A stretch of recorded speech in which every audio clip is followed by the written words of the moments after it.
5 500 కోట్ల రూపాయల మద్యం నా కంపెనీలో తయారు చేశారు అంటే ఈ 500 కోట్లని ప్రభుత్వానికి ఏ 1500 కోట్లకు అమ్ముండాలి 3 టైమ్స్కి అమ్ముతారు కాబట్టి అంటే ఆ 1500 కోట్లలో ఈ 1000 కోట్ల రూపాయలు వీళ్ళు తినేశారు.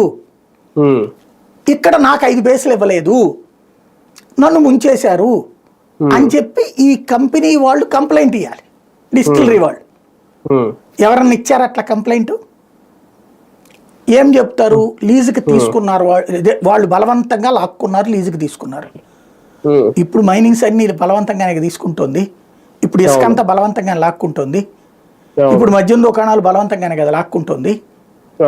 అప్పుడు జోగి రాసుకుంటే బూడిద రావడమే కదా.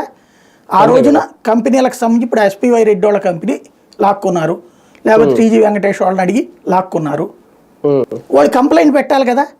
ఇప్పుడు ప్రభుత్వం అధికారంలో ఉంది కదా, వాళ్ళు ఎందుకు కంప్లైంట్ పెట్టట్లా?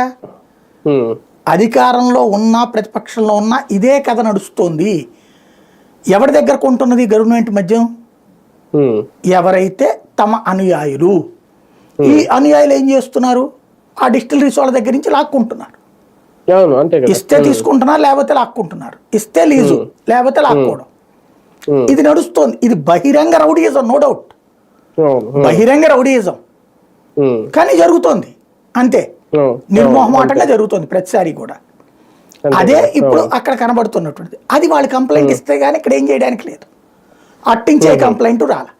నెంబర్ 2, మద్యం అమ్మినటువంటి షాపులోళ్ళు వాళ్ళు ఇవ్వాలి. అయ్యా నేను 1000 బాటిల్స్ అమ్మాను రోజుకి, ఏడాదికి వచ్చేటప్పటికి ఇన్ని బాటిల్ అమ్మాను, 365 రోజులకి 365,000 అమ్మాను, నేను 365,000 అమ్మా.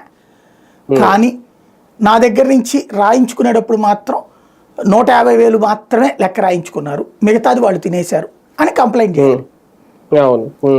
అలా కంప్లైంట్ చేయాలంటే ఆ డబ్బులు ఇచ్చినట్టు లెక్క ఉండాలి. ఇక్కడ సంతకం పెట్టించుకుంటారు కదా, తీసుకునేటప్పుడు సంతకం పెట్టించుకుంటారు.